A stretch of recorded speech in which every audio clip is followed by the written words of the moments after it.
Apreciados amigos, nos alegra estar con ustedes nuevamente aquí en nuestro programa Audiencias, como de costumbre, hablando temas de interés nacional, de derechos humanos, temas económicos, temas políticos, y en el día de hoy tenemos un invitado especial. Se trata del doctor Andrés Valencia. Él es el director ejecutivo de FENAVI. Doctor Andrés, nos alegra mucho que esté en Audiencias. Bienvenido. Muchas gracias, Edgar. Pues bueno, le hemos invitado porque todos los días lo recordamos a usted con mucho cariño. Todos los colombianos, sin saberlo, lo recuerdan a usted por lo que representa. El doctor Andrés Valencia, él es el representante de los avicultores en Colombia, agremiados en la Federación Nacional de Avicultores de FENAVI, los encargados de que el huevo esté en la mesa, los encargados de que el pollo esté en la mesa, y los encargados de que este sector funcione como gremio. ¿Qué es FENAVI para que los colombianos se enteren un poquitico, doctor Andrés? Bueno, FENAVI es un gremio que se fundó hace más o menos 30, 35 años. Es la fusión de tres gremios que en su momento existían: el gremio que representaba a los productores de pollo, el gremio que representaba a los productores de huevo y el gremio que representaba a los incubadores, es decir, quienes proveen la genética, los pollitos y las pollitas de un día a los avicultores. Esos tres gremios deciden fusionarse para crear un solo gremio que es FENAVI. FENAVI hoy en día agrupa las asociaciones de productores de pollo y de huevo de 6 regiones del país, y hay regiones avícolas muy importantes: la región de Santander, la región de Cundinamarca, Boyacá, Meta, Huila y Tolima, la región de la costa atlántica, la región del eje cafetero, la región del Valle del Cauca y Nariño y la región de Antioquia. ¿Cuántos huevos se producen diariamente en Colombia? Es un dato interesante. Más o menos unos 33, 34 millones de huevos 34 millones de huevos diarios. ¿Y cuántos pollos o kilos de pollo se producen por día en Colombia? Alrededor de 4.000 toneladas. 4.000 toneladas, o sea, son 120.000 toneladas en el año. Perdón, en el mes. Al mes, así es. En el mes.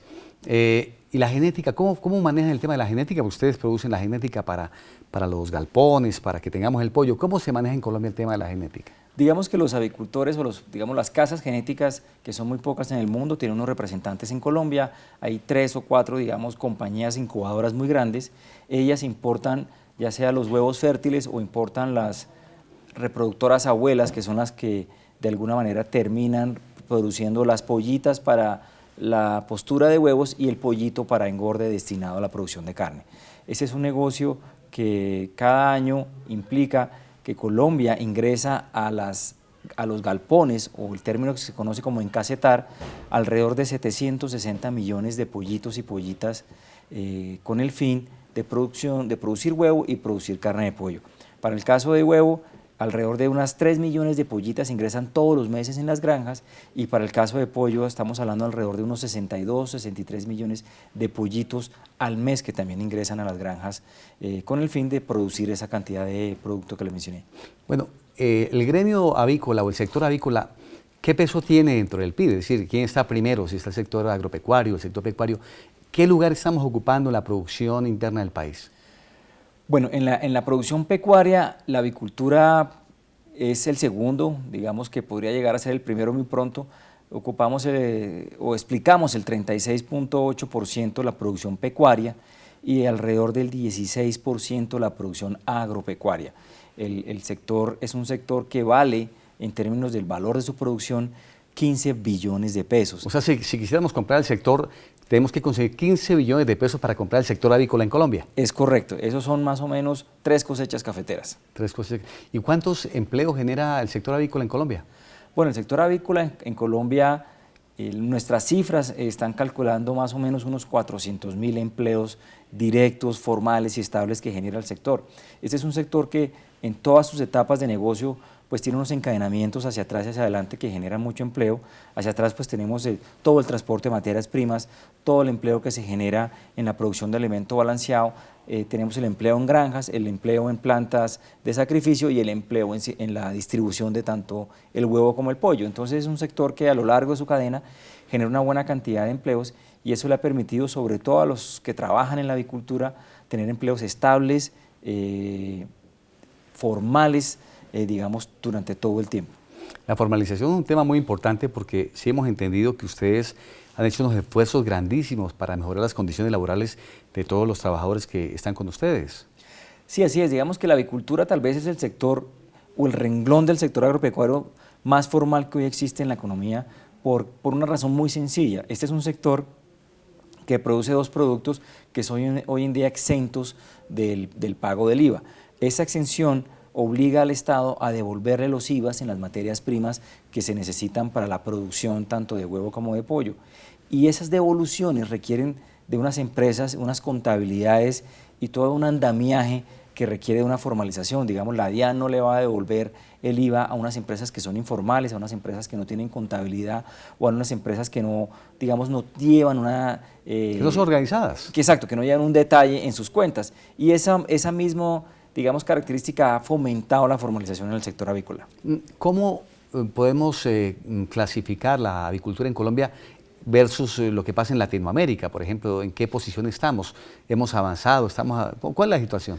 Bueno, Colombia ha venido avanzando en producción avícola en los últimos 10, 15 años. Uno podría decir que hace 15 años la avicultura que existía es la mitad de la que existe hoy en día.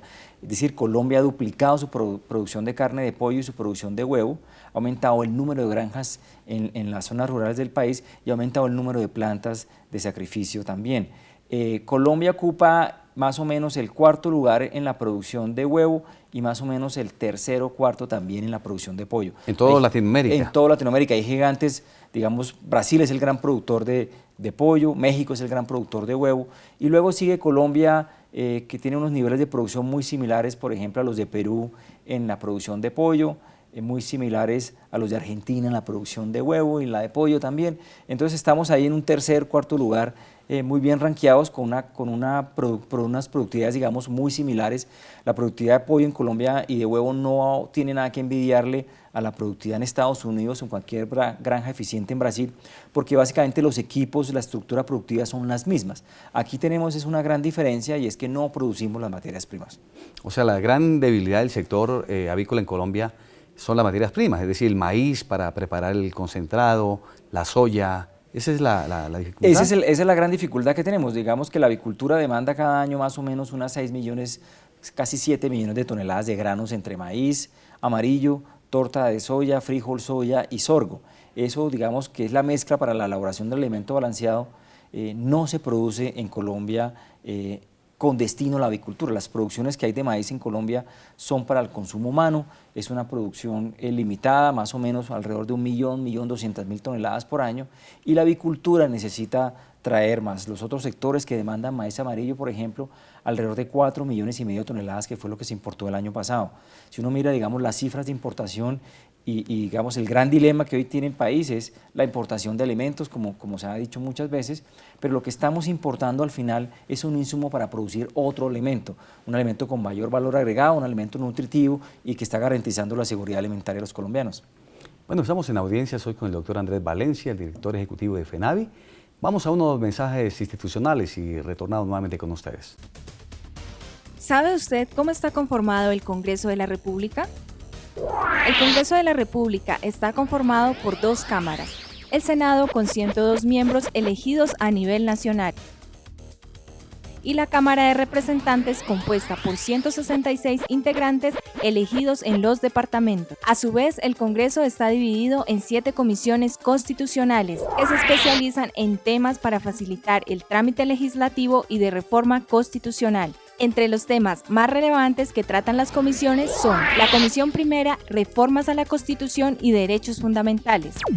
La Comisión Segunda trata temas internacionales y de seguridad nacional. La Comisión Tercera, Impuestos y Crédito Público. La Comisión Cuarta, Presupuesto. La Comisión Quinta, Temas Agrarios y de Medio Ambiente. La Comisión Sexta, Servicios Públicos, Educación y Cultura. Y la Comisión Séptima, Salud y Vivienda. Encuentra más información en nuestro portal web. Don Chucho, ¿me regaló una mogolla chicharrona? Partida en 2. Hermano, le tengo una idea de negocio. Cuente. Vendamos canales de televisión. ¿Eso cómo es? Muy sencillo. Conectamos un cable al servicio de televisión que su mujer paga. Ese cable lo pasamos por encima de los techos del barrio y se lo vendemos a los vecinos. ¿Será? Venga, ¿y para eso no necesitamos permisos? ¿Qué permisos y qué 8 cuartos? El mundo es para los vivos. Eso me suena como raro, pero hagámosle. Ahí está la plata para cogerla. Necesitamos un cable coaxial. Eso es de qué. Prestar el servicio de televisión sin permiso es un delito y lo puede llevar a la cárcel. Piénselo, no vale la pena. ¿Sabe usted quién puede presentar proyectos para que se conviertan en ley?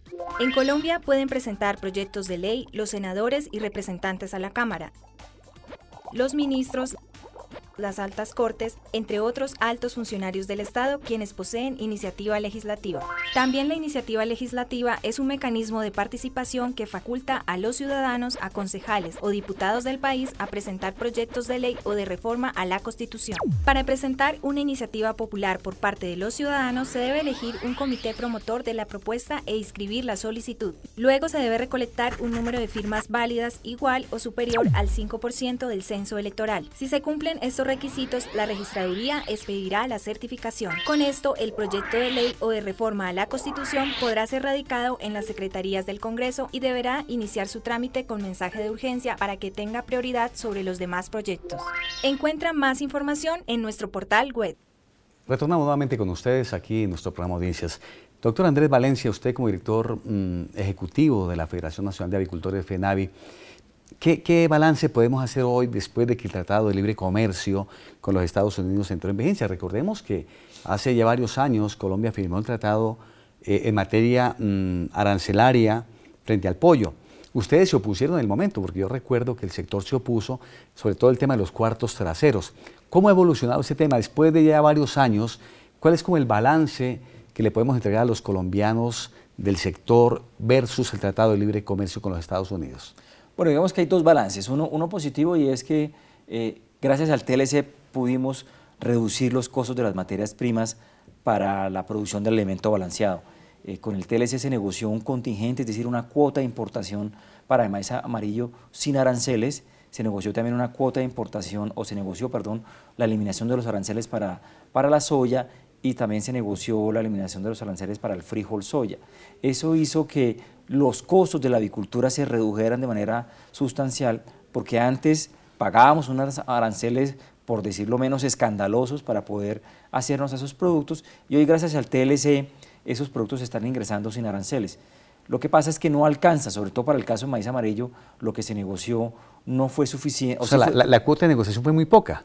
La cuota de negociación fue la que se requiere, la que se requería, Ajá. pero como el TLC entró tarde, hubo un rezago, digamos, en los volúmenes de importación que llegarían sin arancel. Si hoy el TLC estuviera funcionando desde su inicio como se programó, tendríamos en Colombia importando alrededor de 3.600.000 toneladas sin arancel. Desafortunadamente, este retraso hizo que solamente pudiéramos hoy al menos acceder a 2,5 millones. El resto tenemos que pagar un arancel elevado alrededor del 14%. Eso hace que pues, los costos de la avicultura siempre se encarezcan en los segundos semestres. Y pasa una cosa que se vincula con la devaluación, y es que el año pasado tuvimos una muy fuerte devaluación del peso. Eso aumentó los costos que se sumaron a los aranceles y la avicultura tuvo un incremento en sus costos muy cercanos al 30%, lo que jalonó al alza los precios del pollo y el huevo. Claro, cuando hablamos de devaluación hablamos que el dólar se puso muy costoso. Entonces compro menos con lo que yo tengo en pesos colombianos, como para que los televidentes lo conozcan. Así es. Eso desde el punto de vista positivo. Y del punto de vista negativo con el TLC, ¿qué pasó? Pues digamos que hasta ahora no podríamos decir que hay un balance negativo por cuenta de las importaciones de pollo, porque los volúmenes de importación que estamos registrando son muy similares a los volúmenes que había antes del TLC. Estamos hablando de unas 40.000 toneladas más o menos de pollo, incluye pues los famosos cuartos traseros, también incluye la pasta de pollo, la pechuga y el pollo entero. ¿El TLC qué hizo? Desgravó la pechuga, hoy en día el arancel de la pechuga es 0, desgravó el pollo entero, que debe estar más o menos hoy en día pagando un arancel del 8 o del 10%, y para los cuartos traseros dispuso una cuota de importación sin aranceles, y cuando se cope ese volumen se paga un arancel bastante elevado. En este momento la cuota de importación para el año 2016 es de 30.000 toneladas. Esas toneladas se asignan a través de una subasta que se celebra cada 4 meses, se celebran estas subastas cada 3 meses, perdón, y digamos que lo que hemos visto de importaciones de cuartos traseros no han sido tan significativas en comparación con el consumo nacional. Ya, los colombianos me preguntarán, y bueno, ¿qué es el cuarto trasero? Muchos colombianos de pronto no saben qué es el cuarto trasero. Bueno, el cuarto trasero es el muslo, el contramuslo y la rabadilla. También puede ser el muslo solo o el contramuslo solo, o los 3 productos unidos o los 3 productos separados. Digamos que hay distintas formas de presentación y normalmente la forma en que más normalmente se comercia es el muslo y el contramuslo sin la rabadilla, que es lo que vendría de Estados Unidos. Eso es un producto que allá no se consume porque el americano prefiere comer la pechuga y las alas, decir que el muslo y contramuslo se consideraría como un producto no de desecho, pero sí un producto que sobra en el mercado americano porque nadie lo consume, y eso es básicamente lo que constituye la canasta exportadora de Estados Unidos al resto del mundo. Y por supuesto, cada vez que firman ellos un TLC con algún país, lo primero que buscan es colocar esos sobrantes de pollo en los mercados de destino. Para el caso de Colombia, como usted lo mencionó, hubo, digamos, una fuerte presión del gremio de los avicultores para evitar que se negociaran esos cuartos traseros, es decir, la meta última era la de prohibir la importación, como estuvo mucho tiempo así prohibida, pero pues se llegó a un acuerdo de cuotas. Esta cuota va a regir hasta el 2024, 2025 y de ahí en adelante queda totalmente liberado el comercio con ellos. Es decir, que solamente vamos a ver hasta ese momento o un poco antes los reales efectos de ese TLC en cuanto a las importaciones de pollo se refiere. Nosotros miramos hace unos días que ustedes publicaron en un periódico nacional una preocupación frente a una resolución del Ministerio de Agricultura por unos aranceles que les imponían en la importación de maíz. Finalmente, ¿cuál fue el resultado de la gestión de ustedes? Pues nosotros estuvimos luchando sobre todo buena parte del segundo semestre del 2015 por la eliminación de los aranceles del maíz, por lo que le mencioné. El contingente de maíz sin arancel no alcanza. Ese es un contingente que para el año pasado era de más o menos unas 2.400.000 toneladas sin arancel. La avicultura y el país en general necesita 2 millones adicionales, es decir, 4.400.000 toneladas de maíz, y con la devaluación más el arancel que se tenía que pagar en el segundo semestre, pues se disparaban los costos del sector, así como se dispararon los costos para la producción de huevos, se dispararon para la producción de pollo, para la producción de leche, para la producción de carne de cerdo y para varios sectores que demandan del maíz amarillo, por ejemplo la acuicultura también.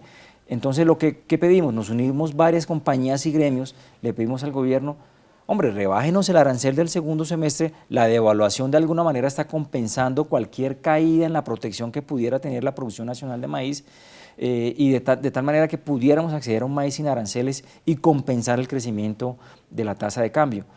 Logramos al final que se aprobara un contingente de apenas 300.000 toneladas, muy encima, digamos, de la finalización del año pasado, pero por razones fiscales, el Ministerio de Hacienda negó esa desgravación. Entonces, desafortunadamente no pudimos acceder. O sea que les aplicaron finalmente Finalmente pagamos todo el segundo semestre el arancel, y eso en el año pasado pudo haber significado alrededor de 300.000 millones de pesos solo en arancel. O sea que diríamos que ustedes asumieron 300.000 millones de pesos porque ustedes no lo trasladaron al consumidor final, ¿o sí? Absolutamente. Digamos que se trasladó parcialmente porque, digamos, era inevitable no hacerlo, porque en últimas pues la rentabilidad del sector estaría mucho más deteriorada de lo que estuvo durante esos periodos difíciles de devaluación y arancel. Pero si uno mira los costos del sector versus el precio al consumidor para pollo y para huevo, fueron inferiores a lo que subió el índice de precios para el alimento balanceado. Había alrededor de unos 6-7 puntos de diferencia a favor del consumidor versus el costo del alimento balanceado. Es decir, que parte de la rentabilidad en últimas la sacrificó la avicultura para no elevar los precios a los consumidores, que de todas maneras sí subieron. Bueno, uno no entiende por qué el gobierno aplica una medida tan fuerte en un sector que requiere mayor protección, porque es que todos los colombianos, en su gran mayoría, nos alimentamos con un huevo. Así es, Edgar, pero digamos que el gobierno así estuvo negociado en las condiciones del TLC. Realmente con lo que nadie contaba era con el retraso en la puesta en vigor del acuerdo. Como yo le decía, si el acuerdo hubiera entrado a tiempo, no tendríamos este problema hoy en día. Y lo que estamos buscando de alguna manera, o lo que estábamos buscando en su momento, era más o menos que pongámonos al día, adelantemos la desgravación a través de la eliminación del arancel del maíz de manera definitiva, para un cupo equivalente a lo que se necesita en ese momento. Este año estamos en la misma situación. Tenemos un cupo ligeramente superior, un arancel ligeramente inferior para pagar, pero de todas maneras tenemos que traer alrededor de 2 millones de toneladas más o menos para el segundo semestre, que le van a costar a los avicultores unos 230.000 millones de pesos en aranceles. Estamos en audiencias, vamos a unos mensajes institucionales y retornamos con ustedes. ¿Sabe usted cómo se hacen las leyes en Colombia? Según la Constitución y la Ley Quinta de 1992, estas pueden ser estatutarias, orgánicas y ordinarias. El procedimiento se puede dividir en 3 partes: iniciativa, debates y sanción. ¿Quiénes pueden presentarlas? Cualquier congresista, algunos altos funcionarios del Estado y los ciudadanos a través de la iniciativa popular. Después de presentado el proyecto de ley, este debe superar 4 debates en el Congreso. Estos debates inician en una de las comisiones de acuerdo a la temática del proyecto de ley. Luego pasa a ser debatido y votado en la plenaria de la respectiva Cámara. Posteriormente, el procedimiento de debate se repite en la otra Cámara. Al ser aprobado en los 4 debates, el proyecto de ley debe ser sancionado por el presidente para que entre en vigencia y se convierta en ley de la República. Encuentra más información en nuestro portal web.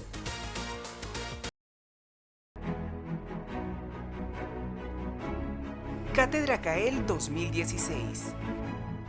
La Cátedra CAEL es un espacio académico creado por el Centro de Investigaciones y Altos Estudios Legislativos del Congreso de la República para que funcionarios de la institución y de otras instituciones de los órganos del poder público, así como profesionales y estudiantes de diversas disciplinas, puedan acceder al conocimiento de los temas que trata el órgano legislativo en Colombia. La Cátedra CAEL refleja la apertura del Congreso al entorno nacional, formando y promulgando el saber legislativo.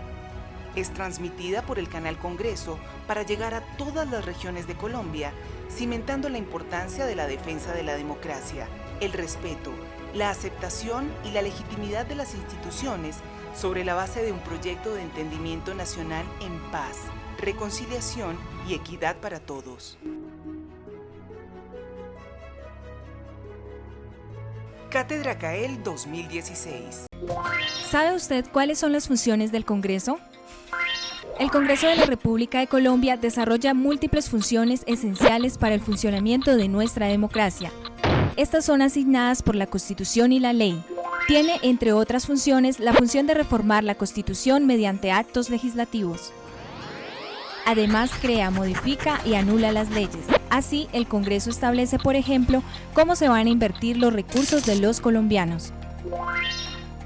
También tiene la facultad de citar a ministros y a otros funcionarios públicos para indagar, obtener información y exigir acciones frente a su gestión. El Congreso elige a algunos de los altos funcionarios del Estado.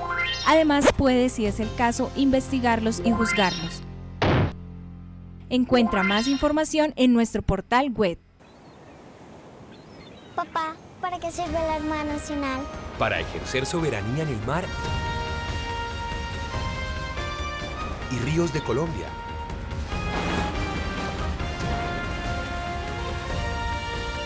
La mayoría de fronteras de nuestro país son marítimas y fluviales. Por eso hacemos presencia en los puntos más distantes para mantener la integridad territorial de Colombia.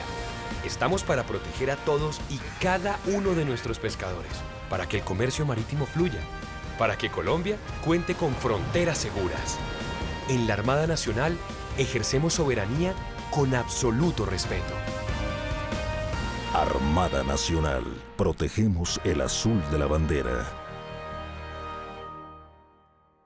Todos por un nuevo país. Paz, equidad, educación.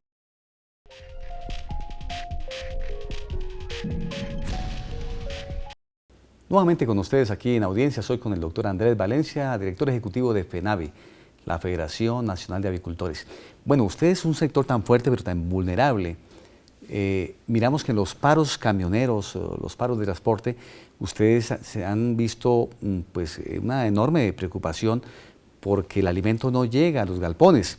¿Qué pasó? ¿Cuál es el balance final que pueden entregarle ustedes a los colombianos después de ese paro camionero que fue tan duro, 43 días, casi 45 días de paro transportador en el país? Bueno, definitivamente sufrimos mucho, los avicultores sufrieron porque el alimento no estaba llegando a las granjas, había una cantidad de maíz amarillo, de torta de soya y de frijol soya represado en los puertos, hacía falta los insumos para, por ejemplo, empacar el huevo en las bandejas. Este es un sector que, a diferencia de muchos otros, lidia con animales vivos todos los días se mueven pollitos y pollitas hacia las granjas, se mueven ya pollos listos para el sacrificio a las plantas de beneficio, se mueve huevos, se mueve carne de pollo, y entonces la logística tiene que funcionar a la perfección. Con el paro camionero, que fue un paro, digamos, desastroso, fue un paro violento, fue un paro radicalizado, fue un paro que llenó, digamos, de temor a los conductores que sí querían trabajar, pues nos fue bastante mal. Tuvimos unas situaciones prácticamente de emergencia en las granjas avícolas.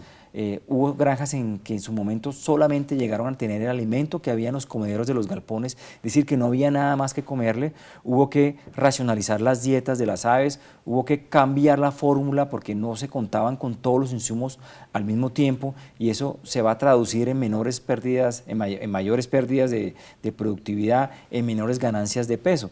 Ahí digamos que se generaron pérdidas en todos los eslabones de la cadena, desde la cadena primaria, porque no llegó el alimento a tiempo, porque las aves no pusieron las cantidades de huevo que normalmente ponen, porque los pollos no ganaron el peso que debían ganar, porque aquellas granjas que terminaron su ciclo, por ejemplo, engorde, no lo pudieron renovar porque no había forma de llevar los pollitos o no había con qué alimentar los pollitos que llegaban nuevos a las granjas.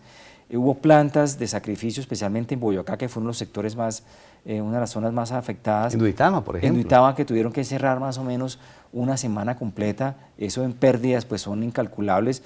Nosotros estamos haciendo un cálculo, digamos, pormenorizado, bien sustentado de cuánto perdimos, porque sí queremos aproximarnos al gobierno y explicarle las afectaciones del paro, y que de alguna manera a través de por ejemplo, la rebaja arancelaria del arancel del maíz, podamos compensar esas pérdidas. Que algo equilibre. Exactamente. Eso es lo que queremos, buscar una compensación por parte de unos menores costos para los insumos en lo que queda del año, de tal manera que podamos compensar las pérdidas que nos incurrimos por el paro. Doctor Andrés, una de las también luchas que ustedes han venido dando es el tema que tiene que ver con la devolución del IVA, porque el Estado, el gobierno, se queda con la plata del IVA que tiene que devolverles, y finalmente los avicultores quedan en una liquidez fuerte. ¿Han logrado superar ese problema? Hemos avanzado. Hay que reconocer que la DIAN nos ha venido apoyando en algunas zonas del país más que en otras, porque hay, digamos, diferencia de criterios de todas maneras dentro de las administraciones de impuestos, pero sí hemos logrado de alguna manera racionalizar los trámites, hemos logrado sobre todo que los avicultores medianos y pequeños entiendan mucho mejor cómo es el proceso de devolución, que no es un proceso fácil, es un proceso muy complejo, en donde la DIAN pues tiene que cuidarse bastante para no cometer errores y evitar de algún tipo sanciones administrativas o fiscales. Pero digamos que el proceso ha venido mejorando, sigue siendo un proceso engorroso en la medida en que un requisito es la presentación de la declaración de renta, y eso ocurre cada año. Entonces, básicamente, eso retrasa mucho el proceso de devolución. Ahora con el paro va a pasar una cosa muy curiosa, doctor Edgar, y es que la DIAN solamente devuelve los IVAs por unidades producidas. Es decir, que aquel huevo que se produzca es el huevo que tiene derecho a devolución, aquel kilo de carne de pollo que se produzca es la que tiene derecho a la devolución. Con el paro hubo unas bajas en productividad importantes, entonces ahí va a haber unos menores IVAs que se van a devolver y que le van a sumar, digamos, a las pérdidas que estamos calculando, porque el criterio de la DIAN es contra unidad producida y no contra unidad vendida. Contra unidad vendida y no contra unidad producida, que es lo que queremos nosotros de alguna manera buscar mejor esa devolución. Entonces ahí vamos a tener otro efecto adicional del paro camionero.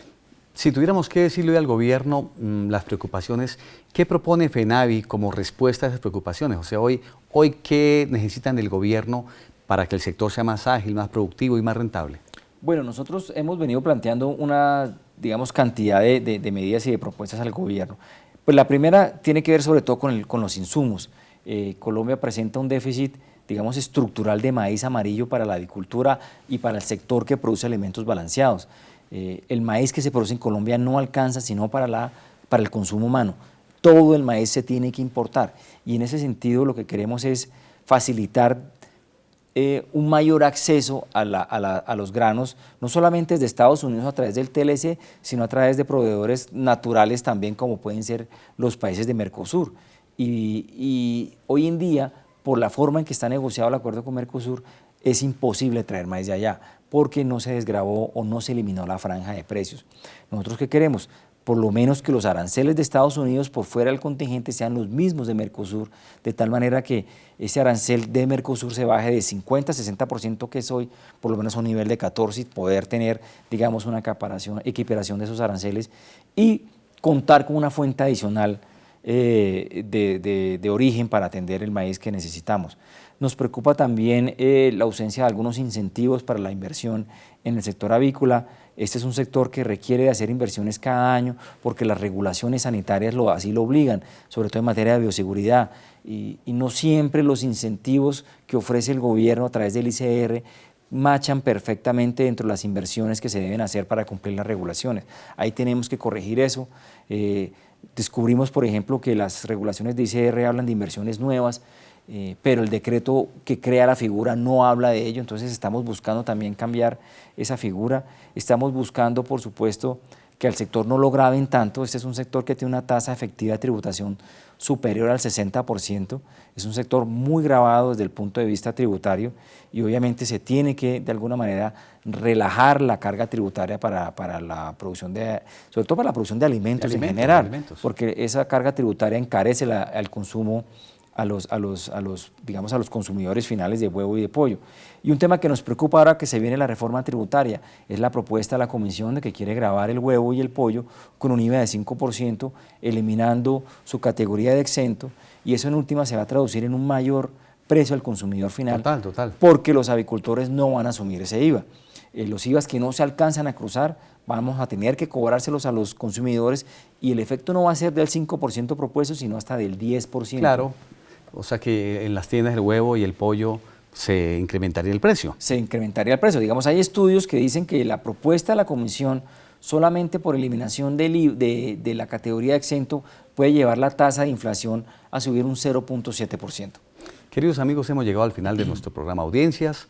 Al doctor Andrés Valencia, muchas gracias por habernos acompañado. Esperamos que en otra oportunidad también esté con nosotros y sigamos hablando del tema avícola, que es tan importante para el país. Claro que sí, Edgar. Aquí estamos siempre dispuestos a atender esas invitaciones y recordar a los colombianos que este es un sector que produce las proteínas más económicas que hoy en día se pueden conseguir.